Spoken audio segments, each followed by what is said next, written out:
Hey folks, it's Chris. In a few weeks, I'll be running my Tension and Hooks writing course. This course teaches you how to draw in readers and keep them engaged. Newcomers to Mythcreants will learn plotting essentials, while our longtime fans will still learn critical nuances about how tension works that are very valuable. You'll get practice creating tension, apply what you've learned to your own story, and get feedback from me. Enrollment ends on July 6th. Just go to mythcreants.com/hooks to learn more. You're listening to the Mythcreant podcast with your hosts, Oren Ashkenazi and Chris Winkle. There was a castle by a waterfall with a pink and purple wall and a princess living there. She had no parents and was all alone. She got by on her own and she liked it pretty well. 'Cause she never wore socks. She had a pet snake. She bought a red guitar and she ate a whole cake. And there wasn't anybody there to tell her what to do, so she did what she wanted to. Everybody knew the story of the princess who saved herself. Welcome to the Mythcreant podcast. I'm Chris. And I'm Oren. It's a rainy day, but we're all snug inside with some hot tea and our kitty cats, making content for our struggling small business with big dreams. Whoa, hang on. It can't be struggling too much, right? It's got to be like just a little struggle. Just a little struggle, yeah. In fact, what we really need here is a magic amulet that automatically makes Mythcreants successful. Yeah, they're solved. Easy. Yep. I would very much like one of those. If anybody makes magic amulets. Okay, technically speaking, it doesn't directly make Mythcreants successful. It just mind controls talented, driven people and brings them to us to work for free. And we do have some of those, but we need more, so we need to strengthen the amulet. So that as soon as I try anything to bring in more fans, suddenly it just works really well and I've got droves of fans. It just makes sense. Or it does in Cozy Fantasy. Yeah, that's true. That's true. So, what is Cozy Fantasy? If you have not heard this genre term before, it's relatively new. This is a subgenre of fantasy. It's light in tone. We've got no violence, no deaths. There could be deaths in the backstory, but generally no deaths during the current story. Definitely no gore. This scope tends to be small. Instead of it being like an epic over the fate of the world, we're dealing with personal scale or the welfare of the community. And I think the thing that really sets it apart the most is just the focus on idyllic living. And we've got usually a plot that features problems that can pertain to running a household or a business or an institution generally. And it's got a lot of wish fulfillment when it comes to opening your new coffee shop or running a library or whatever cute thing that you would like to do, but only if it's easy. And not like a real business. Yeah, it's a combination of wish fulfillment and low tension in a, if not domestic, then comforting setting. Wish fulfillment can be a lot of things for different people, but this is kind of a specific type of wish fulfillment. The Chaos Gremlins over on Goodreads will put anything in this category. You got The Hobbit, you got Howl's Moving Castle, you got A Wizard's Guide to Defensive Baking, which I get that one. That's a trick because it has baking in the title. Yeah, and it is cute baking magic. It's just, there's too much tension. Yeah, there's an assassin running around. People are getting murdered. There's a book that came out this year, The Library of I'm Oren, and we looked at the description. It's is this a cozy? Is this not a cozy? And it was kind of maybe it's borderline a cozy. And then when I started reading it, the main character is been forced to kill these magical animals. And we describe the bodies of these dead animals nope. That is not something you put in a cozy. Yeah, no, it doesn't sound very cozy, I would think. I mean, later what's going to happen is she's going to join the love interest who is trying to protect the magical animals. And protecting magical animals is something you might do in a cozy, but you would never actually show them dying or dead, right? That was not part of that. Yeah. Another interesting case is right now I'm reading Agnes Aubert's Mystical Cat Shelter. And this book is a cozy, but it has a problem, which is that it's about a cat shelter, but it's not. Because the plot is about these magicians making trouble. What? And how we need to get rid of them. And so instead of focusing on running the cat shelter, Agnes is like, nope, I don't have any time to deal with the cat shelters now because I need to go and categorize this magician's magical artifacts. And in most stories, I'd be like, yeah, cool, magical artifacts. But in this story, I'm like, hey, I wanted to hear about the cats. I don't have time to eat this delicious meal. I guess I have to go snack on some leaves. No thanks. The plot is built around something that in another book could be just fine. Having, magic battles between misbehaving magicians. To get their power, they have to go into this creepy forest. In another book, that would all be great. I would be very interested in it. But in this one, there's cat shelters. And I want to hear about the cats because that's what the cozy is typically about. And that's what we set up, right? We set up that she's desperate to find a location for her cat shelter because nobody wants to lease their location to her once they hear she's going to bring in cats. It's a very compelling problem that gets you attached to the cat shelter. And then suddenly having the plot be like, no, we have to leave the cats behind to deal with these magicians now. Now I just hate the magicians. Get out of here, magicians. Now I'm sure it'll come together at the end. Again, this is why a typical cozy, it's about the success of the shop or the household or the institution. That's what the plot is about. And those are the activities that the protagonist engages in. Like in Legends and Lattes, it's about a coffee shop. To engage in the plot and solve problems, the main character runs her coffee shop and finds new solutions for her coffee shop. She doesn't run off and deal with the mafia. Yeah, the way that happens does have some problems, but it is definitely focused on the thing the story is about. The same thing with the spell shop or the very secret society of irregular witches. I'm not saying these are perfect stories, but they know what they are about and they don't introduce it and then try to take you away from it. I do get why stories like The Hobbit and Howl's Moving Castle and Defensive Baking get on cozy lists, is because they have cozy elements within them. There are all the food sequences in The Hobbit, there's the taking care of Howl's castle when he's not around in Howl's Moving Castle, and then of course there's the baking in Defensive Baking. But I wouldn't sell those as cozies, because I think someone looking for a cozy is going to pick these up, and it's not going to meet what they're looking for. I would say the book Howl's Moving Castle definitely feels lighter and lower in tension and more cozy than the movie, than the anime movie. Sure, that's true. Technically, they do have a villainous witch in the book that they kind of fight at the end, but it has a lot more just hanging out, cleaning Howl's castle, that kind of thing. I do think that things like Howl's Moving Castle and Terry Pratchett's Going Postal, which is another one that is not really cozy because it has too much danger. Generally in a cozy, the protagonist is not facing a villain that is threatening to kill them. If they face any threat that could endanger, cause injury, it's usually something like a storm or some other natural disaster. It's not like somebody's going to murder me. Yeah.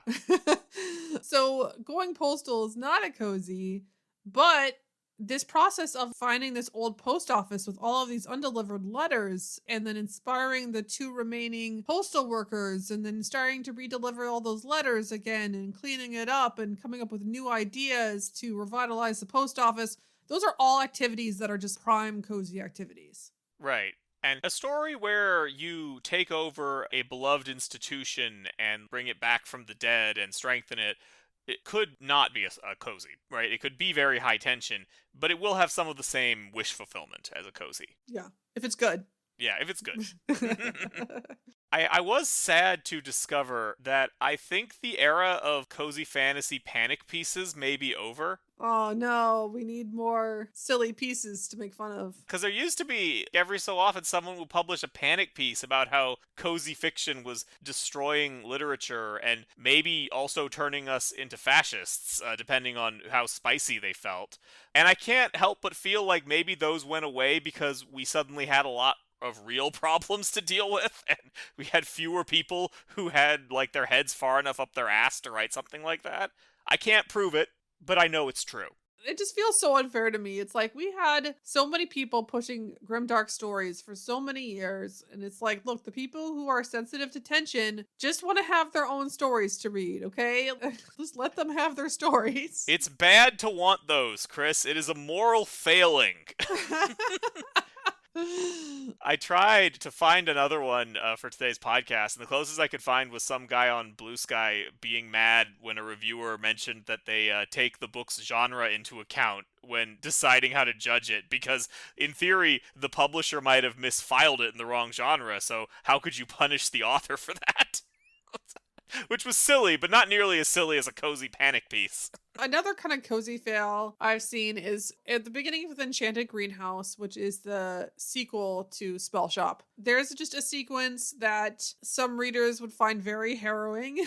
I think the author just assumed that this was not a big deal. We heard about this happening in the first book, but it was, happening to a minor character and was not shown in detail. The protagonist is turned into a statue, a wooden statue. And at the beginning of Enchanted Greenhouse, we find out she was conscious the whole time she was a statue. Blah.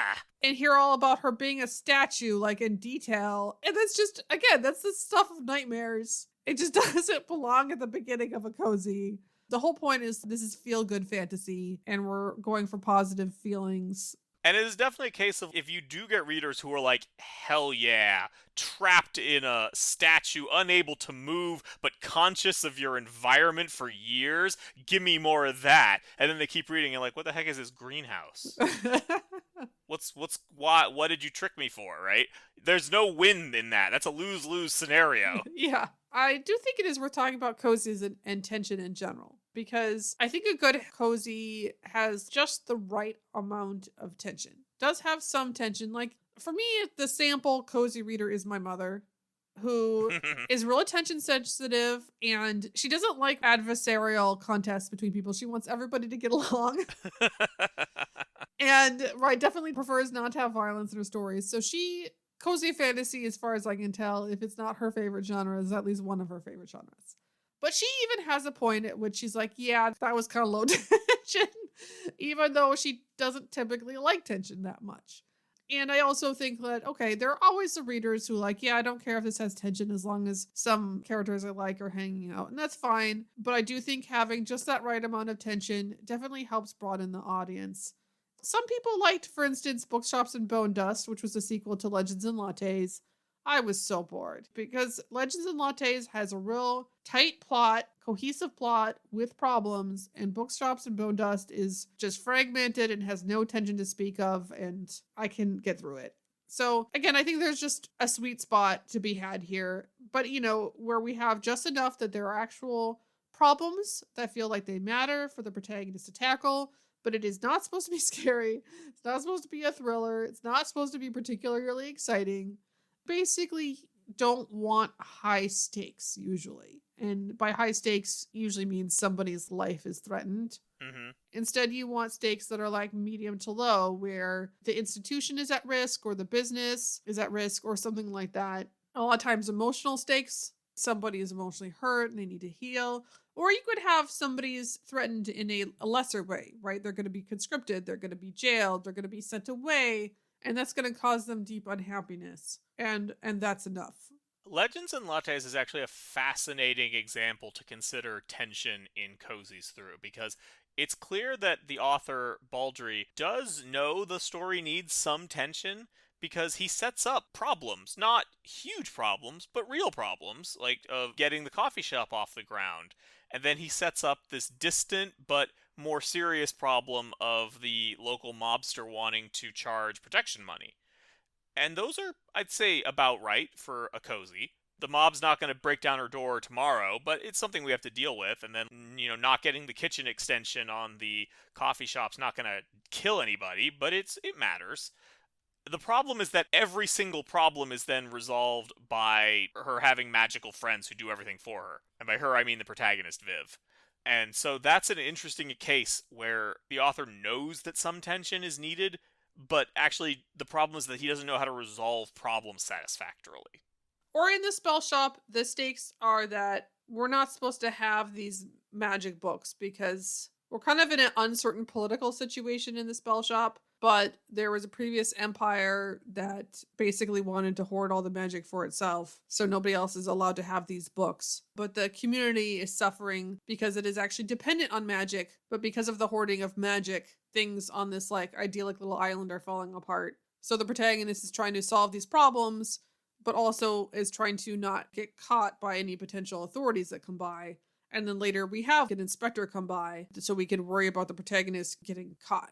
But that is as much tension as we have for the most part. And then they deal with a storm, but it doesn't really feel in that storm like anybody's going to die. I mean, we have one, I think, situation where people are out in the water and we're a little worried about them. But for the most part, we're not worried about people dying here. That's kind of the level that you want for a cozy. I will say, though, that if you want lower tension, it does really help if the story keeps moving and has good novelty. So, for instance, Teller of Small Fortunes.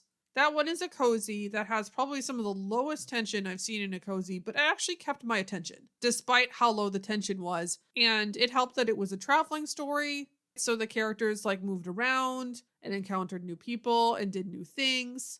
And so that variety also helps retain attention. And Teller of Small Fortunes, instead of having a community problem, we just have 4 people that each have their own personal problem that's not particularly urgent. And they travel around together and kind of work on their problems.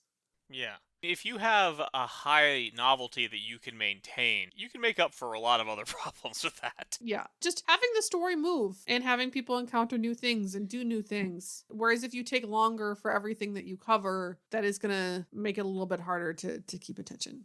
And when you're planning your story, assuming that you do plan your story, it's important to think about, okay, is the activity that I'm selling, the thing I am putting in the title to let people know what this is, do I know how to create in-character problems around that? And if the answer is no, you may want to rethink things. Because that's partly what's going on with this mystical cat shelter, is that we're often just being dragged away to do other things. But there are lots of things you could do with running a mystical cat shelter, right? That could be fun little cozy problems to solve. I kind of wonder if part of the issue is that the mystical cat shelter author just wants to write Howl's Moving Castle. Yeah. Because the love interest in that book definitely feels like he's inspired by Howl. Does he go to Wales? He does not, no. The best part of Howl's Moving Castle, when they go to Wales? Actually, this story takes place in historical Europe somewhere. So it is Wales, or could be. Probably not. Actually, they could all be in Wales, for all I know. I'm not exactly sure where they are, but Howl is French. All right, yeah, he could be in Wales. He could be stirring up dissonance against the English.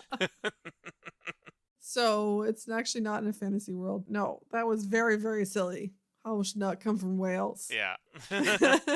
For anybody who has not actually read the Howl's Moving Castle book or seen the movie, it takes place in a fantasy world. So it's just very random when we discover that Howl comes from real world Wales and has a door to go back there. Yeah, to be clear, the issue is that he comes from the real world, not Wales specifically. Not that he's from Wales specifically, no.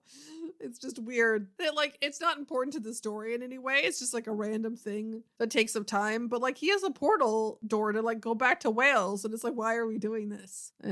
Which is funny because you can tell in the animated movie that they were okay, we're obviously cutting this real world backstory bit, but we still want to have that mysterious magic door. Where does it go? A black place maybe? Don't worry about it. I like the black mysterious mist, the weird black void. I thought that was a good addition. Yeah, kind of interesting. It's just by the end, I feel like they maybe didn't really know what they were doing exactly with that movie.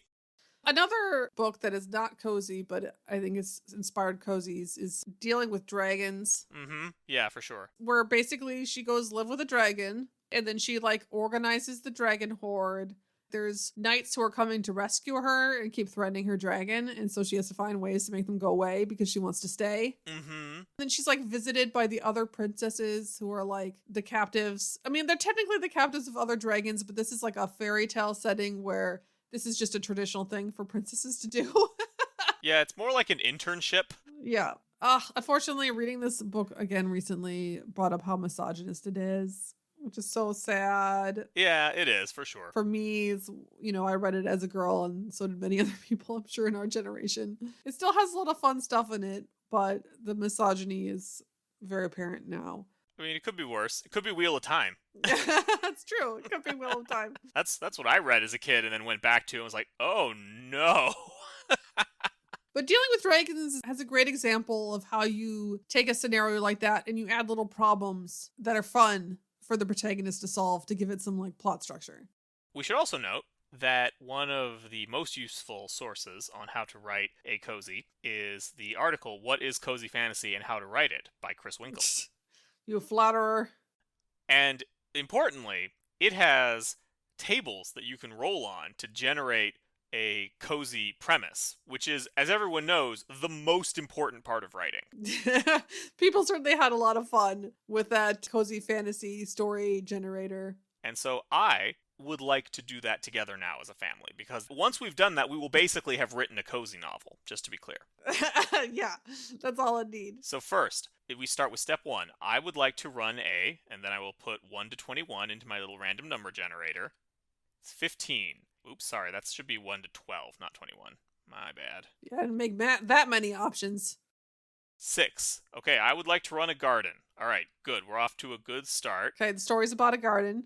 It's about a garden. That's in a 1 to 16. That's in a city. Okay, it's a city garden. That's useful. Garden in the city. Yeah. People in cities don't see as much greenery as they would probably like to, right? Okay, so we're running an urban garden and is filled to the brim with, here's the 21, generating that to a 10. That is filled to the brim with stews. Oh, I see. We're getting a little off topic here. Hey, maybe we use the garden ingredients to make stews. So we harvest the vegetables from our garden and then we make stews outside for people. Yeah. So it's a food garden then. It's an urban food garden. Okay. For the benefit of 1 to 19, 10 again.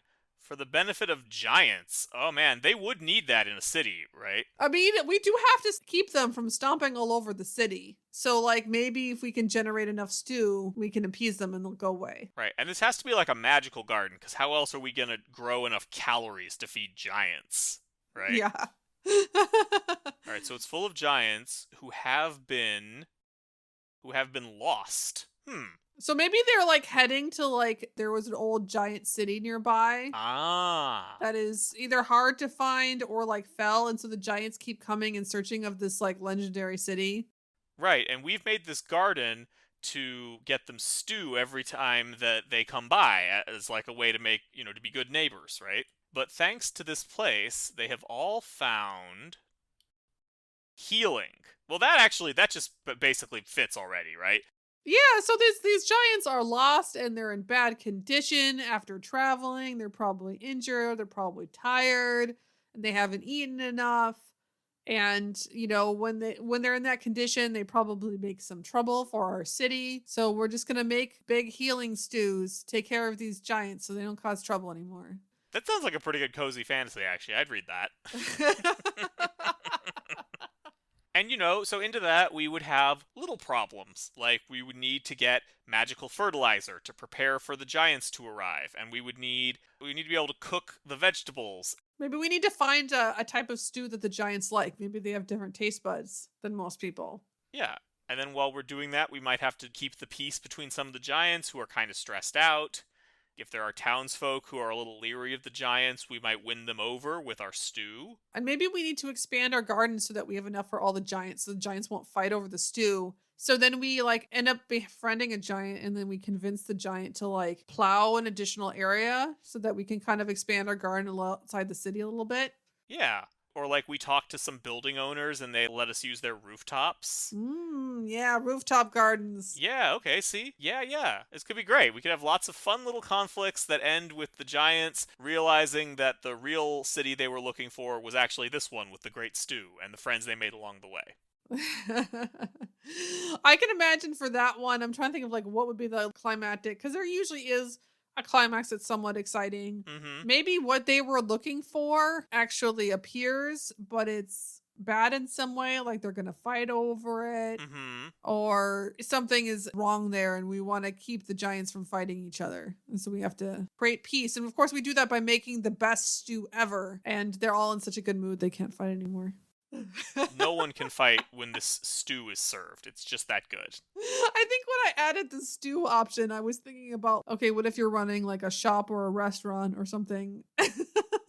It's filled to the brim with stew. What, you're telling me that that story elements aren't 100% modular? You can't just swap them in and out however you feel like? With a little extra creativity, maybe.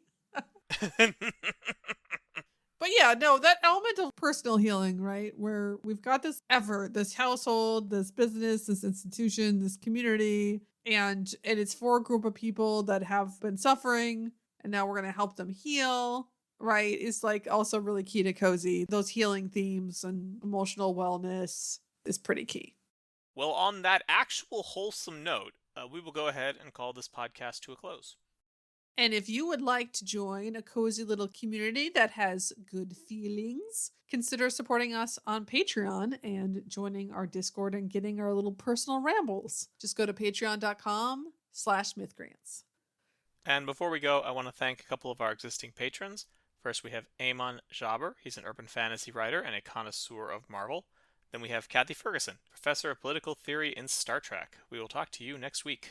There was a dragon with a pointy tail. He was bigger than a whale and his breath was terrible. He scared the princess when he came around. Tried to burn the castle down, but she caught him by his tail. Then she tied him to a tree so the dragon couldn't fly. She told him he was mean and it made the dragon cry. When he finally apologized, she offered him some tea. He accepted it graciously. Now he visits every weekend with the princess who saved herself. This has been the Mythcreant podcast. Opening closing theme, The Princess Who Saved Herself by Jonathan Colton.